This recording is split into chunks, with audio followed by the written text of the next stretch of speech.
Hello, good morning, good evening, good afternoon, whenever you happen to see this video.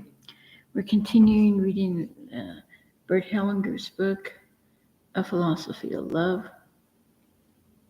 A Philosophy of Being, Rising in Love, published by the Hellinger Sciencia in 2008. Only thanking. I am going to tell you a short story. There was once a person who felt indebted to God because he had been saved from a life-threatening situation. He wondered what he could do to show his gratitude.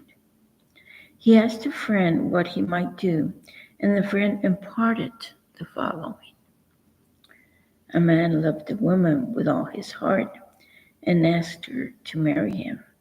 However, she refused him and seemed to have other plans. One day, as they were crossing the road, a car nearly ran the woman over, but the man, with utmost presence of mind, pulled her out of the way. After he saved her, she turned to him, looked into his eyes, and said, "Now I will marry you." The storyteller turned to his friend and asked, "How do you think the man felt?" Instead of answering, his friend only grimaced. "You see," said the storyteller, "perhaps God feels the same way about your kind of gratitude."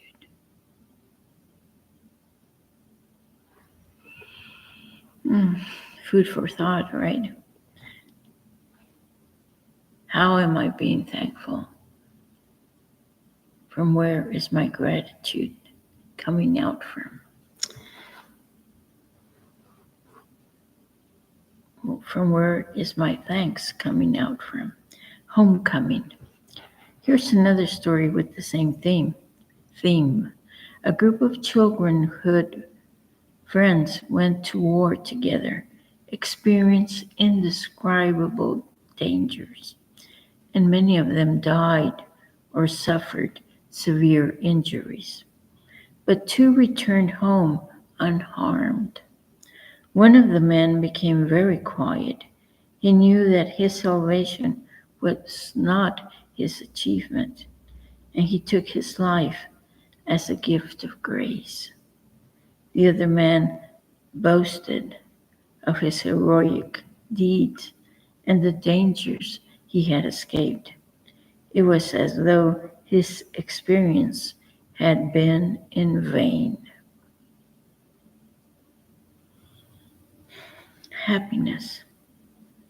Undeserved happiness is often experienced as something threatening that causes anxiety.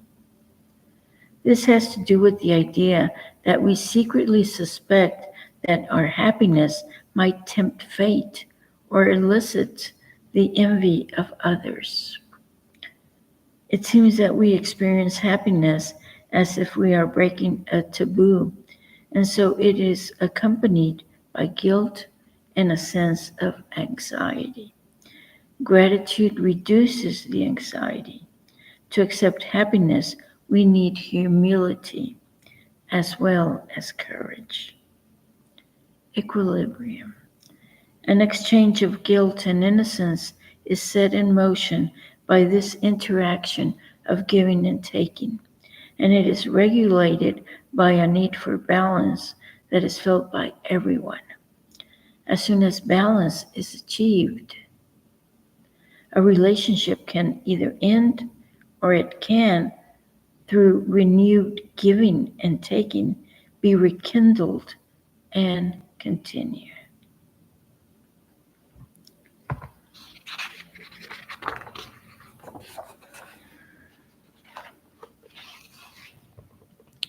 There can be no such thing as continuous exchange unless equilibrium is reestablished in between.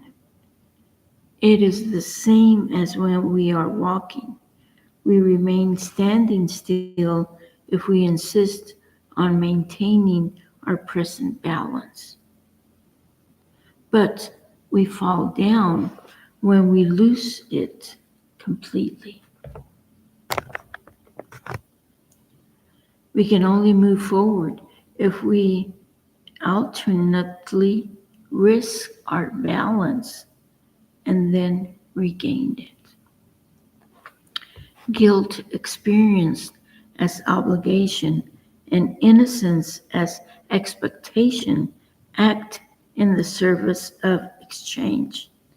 With this ongoing exchange, we nurture each other's development and connect positively.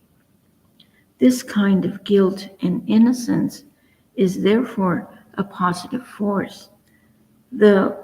Through them, we experience order and a sense of control. We feel in harmony. Injury and loss. In giving and taking, guilt and innocence can also take on negative aspects. For example, if the taker is the perpetrator of a crime and the giver is the victim, this occurs when a person does something to someone else who is defenseless. When an individual claims something that causes pain to another, or when one assumes an advantage at the expense of another. Here too, the perpetrator and the victim are subjected to the need to reestablish equilibrium. The victim has a right to justice, and the perpetrator knows he is liable for redress. However, this type of exchange leads to further harm, for the victim wishes harm to the perpetrator, wanting him to suffer for what he did. For this reason, more is required than just compensation.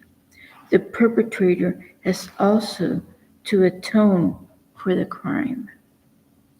Only when both victim and perpetrator have harmed each other, lost and suffered in the same measure, can they again feel equal. Only then is peace and reconciliation possible between them, and they can either again do each other good, or if the damage to each other is too great, agree to part peacefully. Here is an example. The way out. A man told his friend that his wife still held it against him even after 20 years, that just after their wedding, he had left her alone for 6 weeks to go on vacation with his parents. It seems they needed a driver, and he agreed to it. All of his apologies and pleas for forgiveness had achieved nothing. The friend told him it would be best to tell her that she may ask for or do something for herself that will cost you just as much as it cost her to be left alone 20 years ago. The man understood and beamed. Now he felt he had the key that could unlock the door. Some people may be concerned that reconciliation may only be possible if the innocent party also becomes selfish and claims retribution. However, as the old adage says, by your fruit shall you be known. We only need to look at the outcome to be able to judge what is really selfish and what actually serves to enhance balance. Helplessness. In connection with damage and loss, we experience innocence in various ways. First, we know it by the name of helplessness. Often, only the perpetrator is able to act and the victim must suffer. We judge the guilt of the culprit by the degree of helplessness of the victim. The more helpless the victim, the greater the crime. However, after an evil deed has been committed, the victim need not remain helpless. She can demand justice and atonement from the culprit in order to put an end to the guilt and allow for a new beginning. If the victim will or cannot act, then others may do that for her, but with a significant difference. The revenge taken in the name of the victim will be more than if she had demanded justice and revenge on her own behalf.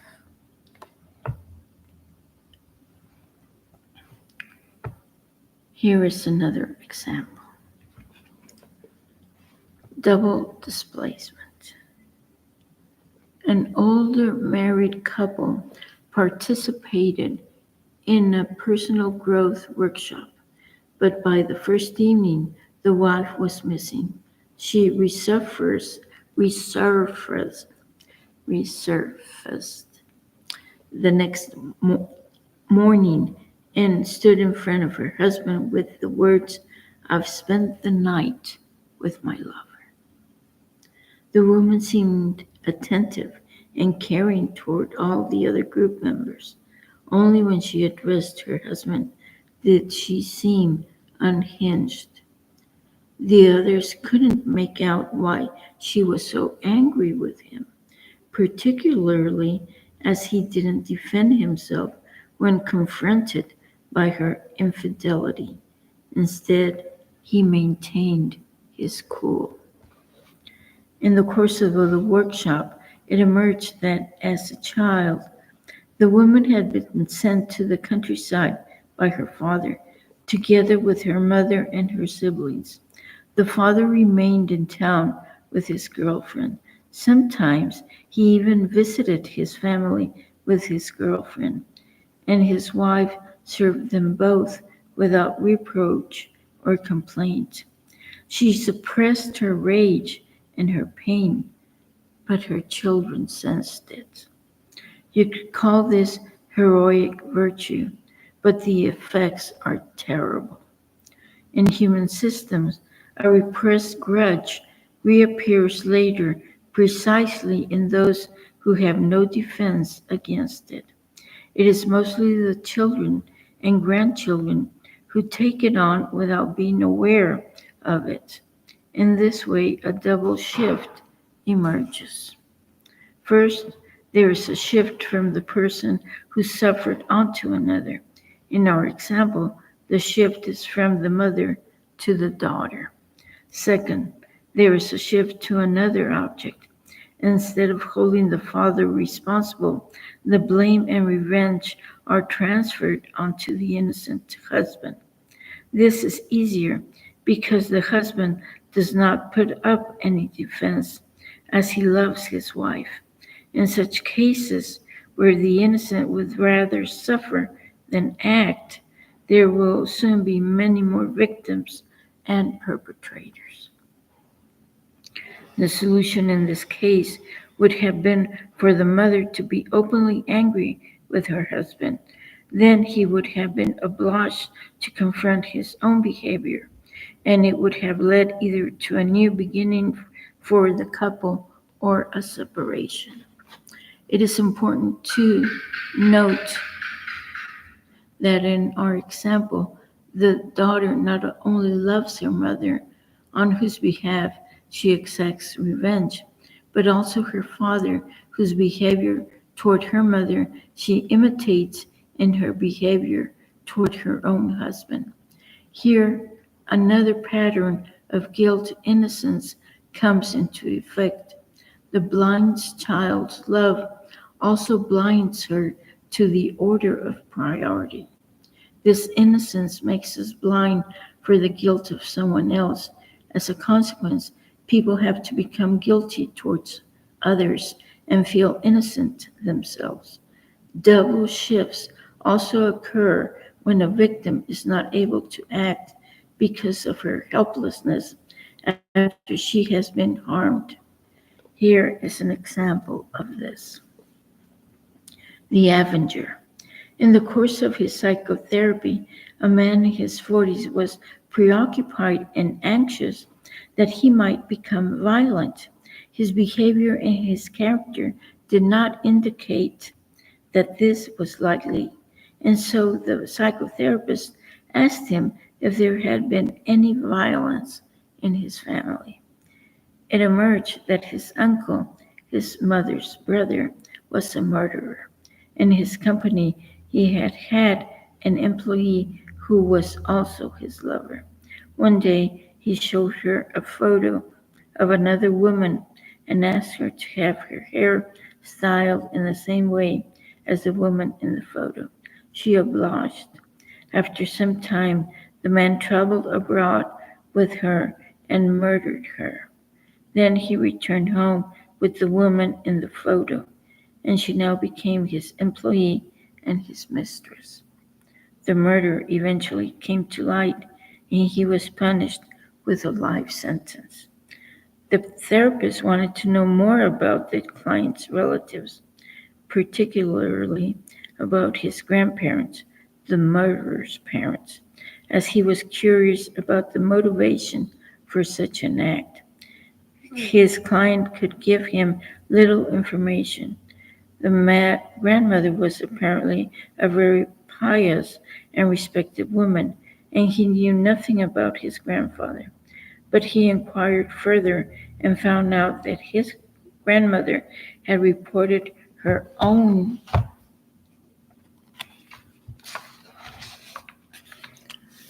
husband's homosexuality to the Nazis, and as a result, he was arrested, sent to a concentration camp, and eventually killed. It was the pious, excuse me, grandmother who was the true murderer in this system. She was the source of the destructive energy. The son, the client's uncle, avenged his father, like Hamlet. Here, the double displacement emerges again. First, the son took on the revenge in his father's place. That was the displacement in the subject. But he spared his mother, and instead of murdering her, he murdered the woman he loved. That was the displacement in the object. And in this, he identified with the father again, where the rage would have been directed at his wife. He bore the consequences not only for his own murderous deed, but also for that of his mother. Thus, he was loyal to both parents, to his mother by becoming a murderer, just like her, and to his father by suffering imprisonment. Further, he went to prison in her place, and thereby acted out his father's rage for him. His sentence, both literal and figurative, was enacted in several ways. I do this for you, mother, and I do this for you, father. It is therefore an illusion to believe that we can remain free from involvement with evil by maintaining the pretense of innocence and helplessness. Instead, we need to face up to the truth of offender's guilt, even if this means we do something bad as well. Otherwise, guilt cannot find an end. Passively submitting to someone else's guilt does not preserve one's innocence. This also causes harm. Passively submitting to someone else's guilt does not preserve one's innocence. This also causes harm. Thank you very much. The next reading, forgiveness. on page 22, and so forth. Thank you very much. Good evening. Whenever you happen to see this video, good night. Thank you.